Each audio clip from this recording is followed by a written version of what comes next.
नमस्कार मित्रांनो, सुस्वागतम. लक्ष्मीच्या पावलांनी या मालिकेच्या आजच्या भागामध्ये आता अद्वैत हा गाडीतून घरी येतो, परंतु त्याच्या गाडीसमोर आता जुक्तीनाही तेथून निघत असताना येते आणि जुक्तिनीला धक्का लागतो. अद्वैत घाईने खाली उतरतो आणि जुक्तिनीला म्हणतो की सॉरी, काही झाले तर नाही ना, तुम्हाला काही लागले वगैरे नाही ना. त्यावर त्या जुक्तीन अद्वैत समोर येते आणि म्हणते की पोरा, अरे तुझ्या घराला समृद्धी आहे, परंतु तुझ्या संसारावर सावट आलेला आहे. ते ऐकून आता अद्वैतला तर धक्काच बसतो आणि आबांना तर पूर्णपणे आता धक्काच बसतो. आबा सुद्धा आता हे सर्व ऐकत असतात. त्यावर त्या जुक्तीन अद्वैतला म्हणत असते की अरे तुझ्या लक्ष्मीला, तुझ्या जोडीदारणीला तुला सांभाळायचं आहे, तिची काळजी घ्यायची आहे. संसार हा बहरलेला राहिला पाहिजे, तो सुकून देऊ नकोस, बहरला पाहिजे असे आवाज देत आता जुक्तीन तेथून जायला निघते. तेव्हा आता अद्वैत आणखीन टेन्शन मध्ये येतो, खूप घाबरतो आणि विचार करतो की हे असं का बोलले असतील. आता आबा सुद्धा हे सर्व ऐकतात आणि आबांना सुद्धा आता खूप टेन्शन येते. अद्वैत म्हणतो की माझ्या संसारावर आता काय सावट नक्की हे, आणि समोर बघतो तर काय आबा सुद्धा असतात. आता आबांच्या पूर्णपणे तोंडचं पाणी पळालेलं असतं. त्यानंतर आतमध्ये आल्यानंतर अनामिका, सरोज, रजनी आणि नैना हे तेथेच असतात. त्यांना विचारत असते की बापरे, हे सर्व काय होतं. अगोदर तर खरंच मला खूप भीतीच वाटली होती, मी खूप घाबरले होते. त्यावर तर सरोज तिला प्रेमाने समजावते की अगं अनामिका, असं म्हणतात यांच्यामुळे देवीचे संकेत आपल्याला मिळत असतात आणि हे बघ, तू काळजी करू नकोस. अगं त्यांनी भविष्याची सूचना आहे ना, ती आपल्याला दिलेली आहे, त्यांनी आपल्याला मार्गदर्शन केलं. पण रजनी आता टेन्शन मध्ये असते. रजनी विचारते की वहिनी, परंतु त्या जे काही म्हणाले ते जर खरं झालं तर मग काय करणार आपण. त्यावर तर सरोज म्हणते की अगं भविष्याबद्दल कोणीच काही खरं सांगू शकत नाही. अगं त्यांनी फक्त आपल्याला सूचना दिल्यात आणि त्यामुळे आपण सावध राहू शकतो. तेव्हा आता अनामिका म्हणते की ऐकूनच हा सगळा प्रकार माझ्यासाठी खूप नवीनच आहे, परंतु त्यांच्या बोलण्यात आणि बघण्यात एक वेगळीच अशी पॉवर होती. परंतु आई, हे बघा, या सगळ्यावर कितपत विश्वास ठेवायचा हे मात्र मला नाही कळत. तेव्हा आता रजनी म्हणते की अगं त्या नेहमीच काहीतरी संकेत देत असतात आणि जे घडणार आहे ते शेवटी घडतच असते. भविष्यात नक्की काय होणार आहे याची आपल्याला जाणीव नसते, म्हणून आपण आनंदात असतो. पण त्यांनी आता जे काही आपल्याला सांगितले तर त्यामुळे आपल्याला त्याची जाणीव सुद्धा होते, म्हणून थोडीशी भीती वाटते. तर अनामिका म्हणते की हो ना, हे सगळं तर इंटरेस्टिंग आहे हे सगळं, परंतु त्यांनी सगळं काही स्पष्ट सांगायला हवं ना, नक्की काय घडणार आहे, मग ते आपल्याला सुद्धा समजेल. त्यावर आता सरोज म्हणते की भविष्य काय असते हे कुणाला काहीच माहिती नसते. पूर्वी सुद्धा आता जेव्हा बाई होत्या तेव्हा एक जण यायची, काही उपाय सांगायची आणि सुरुवातीला ते सुद्धा मला तुझ्यासारखं नवीनच वाटायचं आणि विश्वास ठेवू किंवा नको ठेवू, परंतु जेव्हा माई मला समजवायच्या, कारण या बाई आहे, तर जेव्हा त्या घरात येतात ह्या जुक्तीन आई, तेव्हा मात्र घरातील वातावरण बदलून जाते आणि कधी कधी रोजची जी काही गडबड असते तर ह्या गोष्टींना आपण ग्राह्य धरतो आणि त्यांनी सांगितल्याप्रमाणे आपलं मन मात्र जागरूक होतं आणि जर काही चुकीचं घडणार असेल तर त्या सर्व गोष्टी आपण सुधारू शकतो. त्यावर आता ते ऐकून अनामिका म्हणते की अच्छा. त्यावर आता सरोज म्हणते की अगं आपण त्यांना जोगवा देतो, म्हणजे धान्य देतो आणि ते धान्य दिल्यामुळे आपली भरभराट होते, वातावरणातील जे काही मळब आहे तर ते निघून जाते आणि त्यांनी आपल्याला ज्या काही गोष्टी सांगितलेल्या आहेत तर त्याकडे श्रद्धा म्हणून नाही तर मार्गदर्शन म्हणून बघायचं आहे. त्यांनी आपल्याला जी दिशा दाखवलेली आहे तर त्या दिशेला आपण जागरूक होऊन बघायचं. शेवटी सर्व काही चांगलं होते आणि त्यामुळे जे काही आपल्याला त्यांच्यामुळे शुभ आशीर्वाद त्यांनी दिलेले असतात तर त्यामुळे घराला सकारात्मक असे म्हणजे मिळते आणि हे जे काही ते सांगतात आणि देतात ते सगळं काही मला खूप पटते. त्यावर आता रजनी लगेच म्हणते की हो ना, अहो वहिनी, हे खरं आहे, कारण देवी आईच त्यांना या सूचना देण्यासाठी पाठवते असा माझा सुद्धा विश्वास आहे. त्यानंतर आता इकडे आबांना खूपच असं टेन्शन येते. आबांना त्या शापाची आठवण होते आणि हे तेच आहे, या घराला लागलेला तो शाप आहे, कुणाचं काहीच अगदी भलं होणार नाही, म्हणून आबांच्या डोळ्यात पाणी येत असते. आता अद्वैत आबांकडे बघतो आणि आबांची जी काही अवस्था आता झालेली आहे ती अद्वैतला समजते. आबा फक्त म्हणतात की या सगळ्याला मीच जबाबदार आहे, मी जे काही केलेलं आहे, जे काही चूक मी केली, चुकीची शिक्षा माझ्या पुढच्या पिढीला भोगायला मिळते, समजा काही माझ्यामुळे झाले, या सगळ्याला मी कारणीभूत आहे, असे बोलून आबा आता तनतन आपल्या रूम मध्ये जायला निघतात. आबा भयंकर टेन्शन मध्ये असतात. अद्वैत आबांना बघतो, धावतच तो आबांकडे येत असतो आबा आबा करत, परंतु आबा आता कोणाचं काही ऐकून न घेता डायरेक्ट आपल्या रूम मध्ये जात असतात. आता रजनी, सरोज ह्या आतमध्ये बोलत असताना आबांना बघतात. सर्वांना खूप टेन्शन येते की नक्की आबांना काय झाले असेल. सर्वजण आबा आबा करत असतात आणि सगळेजण आबा आबा करत आबांच्या मागे धावतच रूमकडे येतात. आबा खूप टेन्शन मध्ये फक्त तेवढंच बडबड करत असतात की नाही, माझ्या चुकीची शिक्षा माझ्या पोरांना नकोय, माझ्या पुढच्या पिढीला नकोय, माझ्या पोरांचा संसार व्यवस्थित असायला हवा. सर्वजण आता आबांकडे येतात. आबांची ती अवस्था पाहून खूप घाबरतात सगळेजण. आबा आबा अहो तुम्हाला काय होतं असं विचारत असतात. आबांच्या हातात तो नारळ आणि तो धागा असतो. आता रजनी म्हणते की आबा शांत व्हा.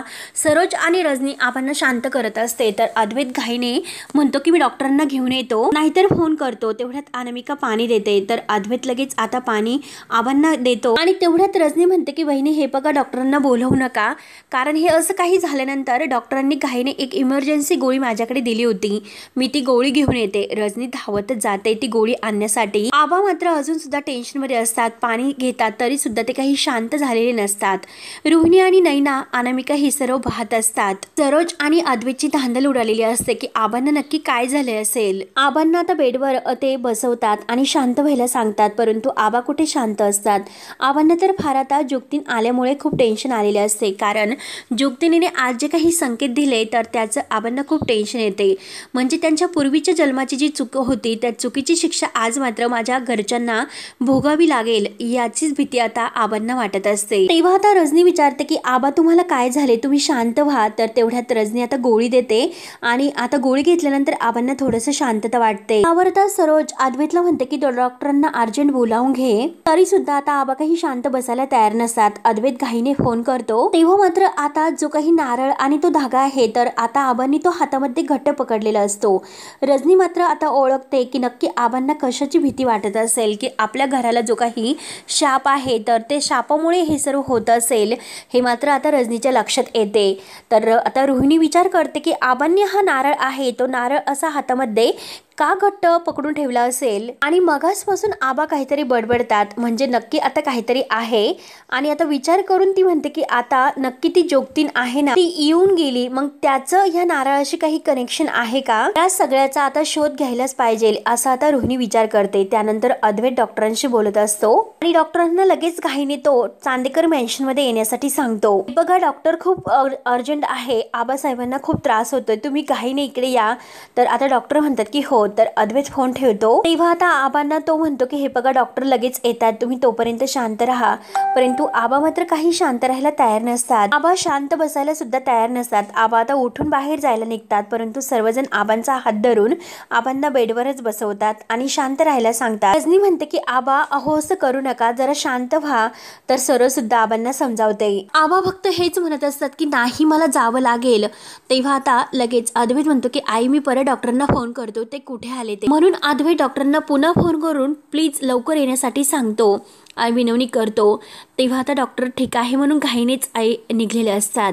आबा काही शांत राहायला तयार नसतात. तर रजनी म्हणते की आबा मी तुम्हाला गोळी दिलेली आहे, त्यामुळे हे बघा थोडा वेळ शांत बसा. आबा तरी सुद्धा शांत बसायला तयार नसतात. त्यानंतर आता इकडे खऱ्यांच्या घरी असं बघायला मिळते की आता संगीताला खूप टेन्शन आलेले असते, कारण केव्हाचा कलाला फोन केलेला असतो, अजूनपर्यंत कलाचा सुद्धा फोन काही आलेला नसतो आणि ती अद्वैतला सुद्धा फोन करते. परंतु अद्वैत आता ह्या टेन्शनमध्ये असताना फोन काही संगीताचा तो रिसीव करत नाही.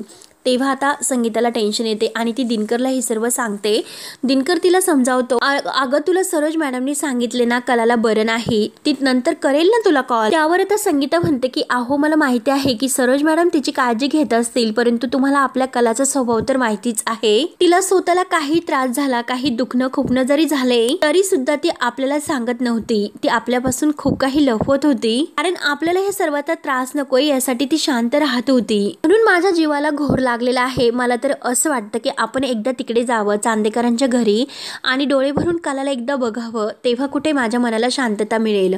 तर दिनकर म्हणतो की ठीक आहे, जशी तुझी इच्छा, तर आपण जाऊयात. म्हणून संगीता आणि दिनकर आता इकडे चांदेकरांच्या घरी यायला निघतात. त्यानंतर आता इकडे अद्वैत बाहेर येतो. अद्वैत आता विचार करतो की आता हे सर्व घरामध्ये काय सुरू आहे. तर खरेला आजपर्यंत मी इतकं आजारी कधी बघितलं नव्हतं आणि आबा सुद्धा असे आज इतके अचानक विचित्र कसे वागू शकतात. गेल्या काही दिवसापासून या घरातील काही वातावरण वेगळेच बदलत चाललेले आहे. नक्की काय झाले असेल. म्हणून या सगळ्याचा विचार करून अद्वैतला सुद्धा आता खूप टेन्शन येते आणि आता तो डोक्याला हात लावून बसलेला असताना सोहम लगेच त्याच्यासाठी पाणी घेऊन येतो आणि तो ग्लास तो अद्वैत समोर धरतो. तर आता अद्वैत सोहमकडे एकटक बघत असतो. अद्वैत आता काही बोलत नसतो, तो फक्त पाहत असतो. तर आता सोहम म्हणतो की दादा पाणी घे. तर अद्वैत आता पाणी घेतो. सोहम म्हणतो की दादा अजून सुद्धा तू माझ्यावर रागवला आहेस का रे? प्लीज दादा मला माफ कर. अरे मला माहिती आहे की मी चुकलो, खूप चुकलो. अरे मी सगळ्याच गोष्टी चुकलो. आणि आता तो अद्वैतचा हात पकडतो. रडतच म्हणतो की अरे आज मी तुझा हात पकडला, त्यामुळे तू एक काम कर, तू मार मला. म्हणून आता अद्वैतचा हात पकडून तो आपल्या तोंडात मारून घेत असतो. तेव्हा अद्वैत ओरडतो की सोहम. तेव्हा आता सोहम म्हणतो की आय एम सॉरी दादा, हे बघ मी खूप चुकलो. आणि तो अद्वैतच्या मिठीत येऊन आता खूप रडत असतो. अद्वैत सुद्धा आता प्रेमाने त्याला जवळ घेतो. तेव्हा आता सोहम म्हणतो की हे बघ दादा, त्या दिवशी मी खूप चुकलो, मी असे वागायला नको होते. अरे मला असं वाटलं होतं की मी माझं जे काही काम आहे तर ते माझे टॅलेंटवर नाही, ते तुझ्या टॅलेंटवर मिळाले, त्यामुळे माझा खरंच ताबा सुटला होता. अरे मला माहिती आहे की मी अख्खं घर डिस्टर्ब केलेलं आहे आणि आज मात्र घरामध्ये जे काही प्रॉब्लेम सुरू आहे तर ते केवळ आणि केवळ माझ्यामुळे सुरू आहेत. मला माहिती आहे की दादा मी चुकीचं आहे, मी मूर्ख आहे. म्हणून आता सोहम स्वतःला खूप शिक्षा करून घेत असतो. त्याला आज सगळ्या गोष्टीचा पश्चाताप होत असतो. विचारे सोहमची काही चूक नसताना अनामिका हे सर्व करत असते आणि आता त्याचं प्रायचित्त मात्र सोहम भोगत असतो. तेव्हा आता अद्वैत सोहमला धरतो. म्हणतो की अरे सोहम शांत हो, काय बोलतोस तू हे सर्व?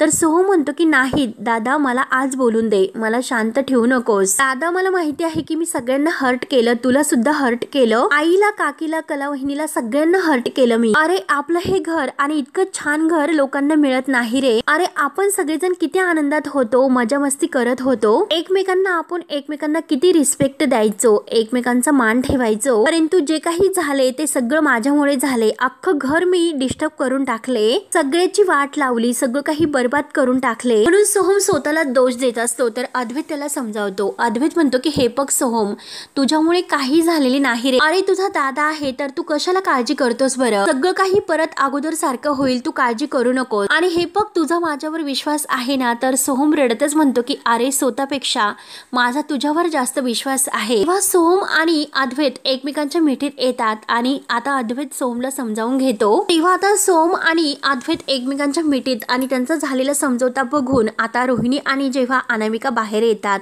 ते दोघींचा आता जळफळाटच होतो. त्यांच्या पायाखालची जमीन सरकते. कारण ह्या दोघात इतकं भांडण आपण लावण्याचा प्रयत्न केला होता तरी सुद्धा आज हे एक झालेत. म्हणून आता रोहिणी आणि अनामिका या दोघींच्या तोंडाचे पाणी पळते. अद्वैतला म्हणत असतो की तू जर माझ्या आसपास असला, माझ्या सोबत असला तर सर्व काही नीटच होणार आहे.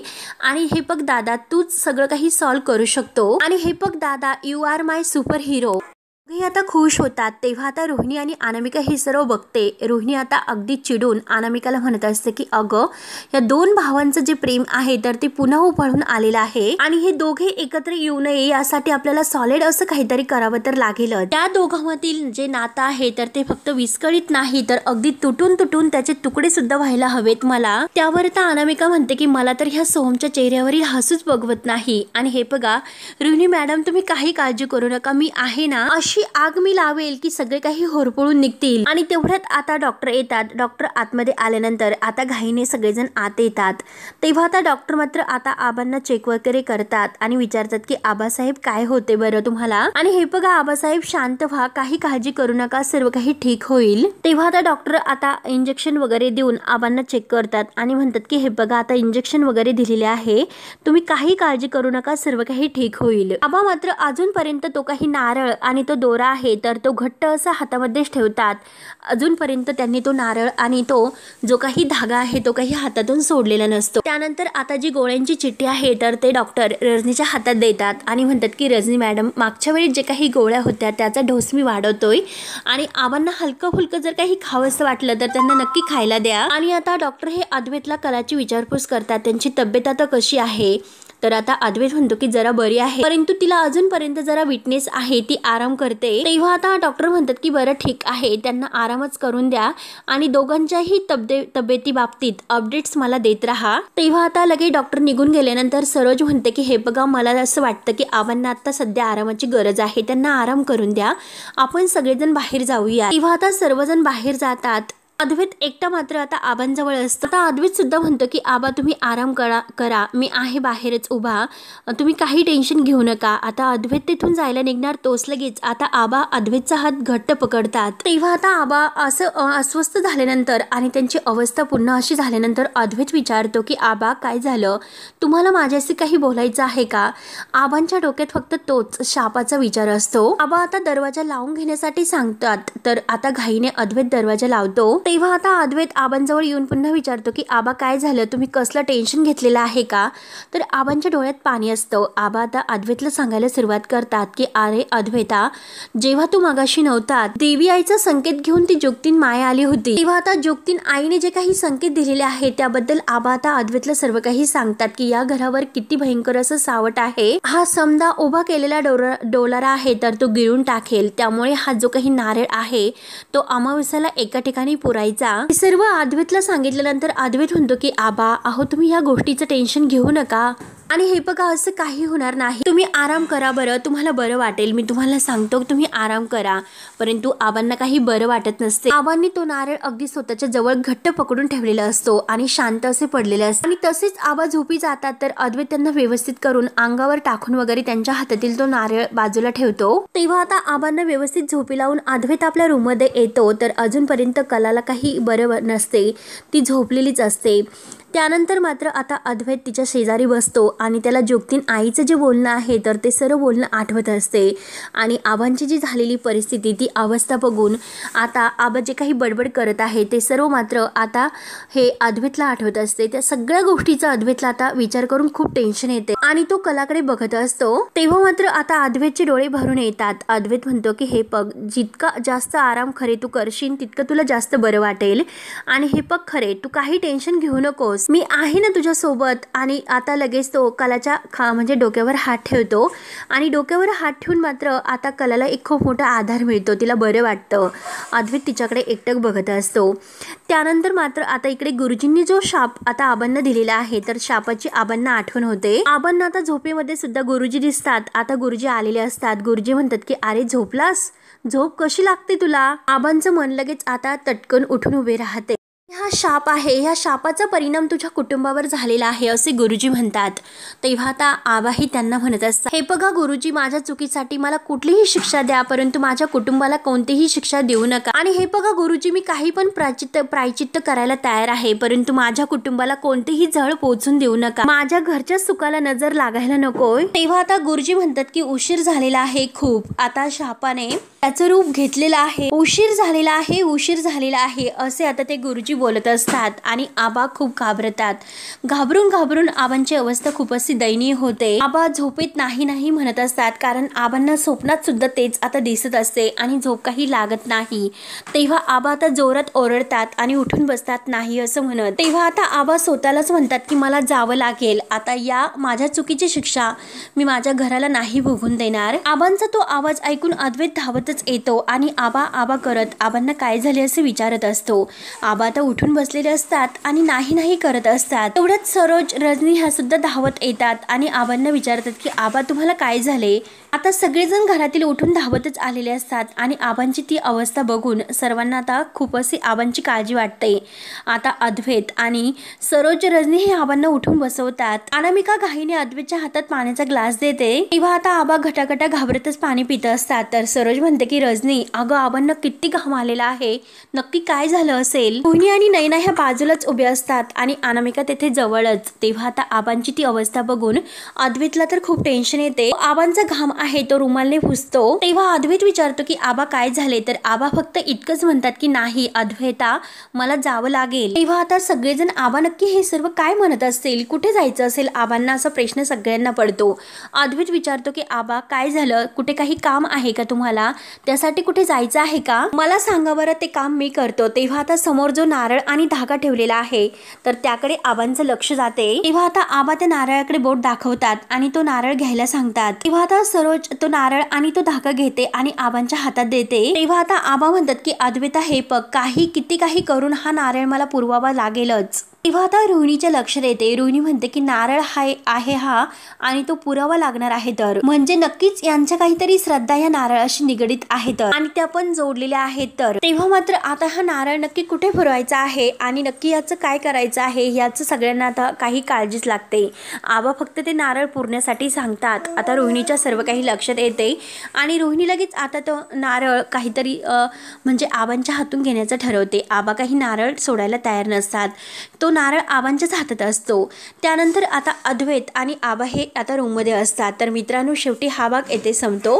आता अद्वैत हा आबांना अगदी विचारत असतो, त्या बाई जेव्हा आपल्या घरात मगाशी आल्या होत्या आणि त्या जे काही बोलून गेल्या तेव्हापासून तुमची आबा ही अशी अवस्था झालेली आहे. मग काय झाले आबा, तुम्ही कसला इतका विचार करतात आणि तुमची अवस्था अशी का झालेली आहे, नक्की काय कारण आहे? त्यावर आता आबा म्हणतात की हे बघ अद्वैता अरे तुमचा संसार टिकायला हवा. तेव्हा आता अद्वैत म्हणतो की हे बघा आबा, त्याबद्दल तुम्ही काळजी करू नका. जितकी मला तिच्याबरोबर राहण्याची इच्छा आहे तितक्या दिवस मी तिच्यासोबत राहीलच. तिला एकटीला मी नाही सोडणार. आणि हे बघा, कोणी कितीही काही म्हटले तरी सुद्धा आमच्यात काही बदल नाही होणार. आम्ही दोघं एकमेकांना नाही सोडणार. तेव्हा आता आबा खाली झोपतात आणि म्हणतात की उशीर व्हायला नकोय, मला जावंच लागेल. तर आता अद्वैत म्हणतो की ठीक आहे आबा, आणि तो आता आबांच्या डोक्यावर हात अगदी ठेवून त्यांचं डोकं वगैरे दाबून देत असतो. आणि आबांच्या उशाशीच आता अद्वैत हा बसून आबांची काळजी घेत असतो. एकतर त्याला कलाची सुद्धा काळजी असते. कला सुद्धा आता आजारी असते आणि त्यात म्हणजे आता आबांची ही अशी स्थिती, म्हणून अद्वैतला आता खूप आता टेन्शन येते. कारण जुक्ती नाही जे काही सांगून गेली आणि त्याचं संकेत आता हे आबांनी टेन्शन मध्ये घेतले. नक्की आबांना कुठं जायचं आहे, आबा असं का म्हणतात, याचं कारण आता अद्वैत आबांकडून माहिती करून घेणार असतो. तेव्हा आता इकडे कलाला सुद्धा तो आधार देत असतो आणि कलाची काळजी घेण्याचं तो आता आबांना वचन देतो. आणि आमचा संसार मोडणार नाही, तुम्ही टेन्शन घेऊ नका, असे सुद्धा तो आबांना आता सांगतो. आणि आता आबांची तब्येत आता कशी बरी होईल आणि कलाला सुद्धा आराम कसा मिळेल, तिचा आता जो आलेला विटनेस आहे तो सुद्धा दूर होऊन मी तिची सुद्धा खूप काळजी घेईल, असं तो आता आबांना वचन देतो.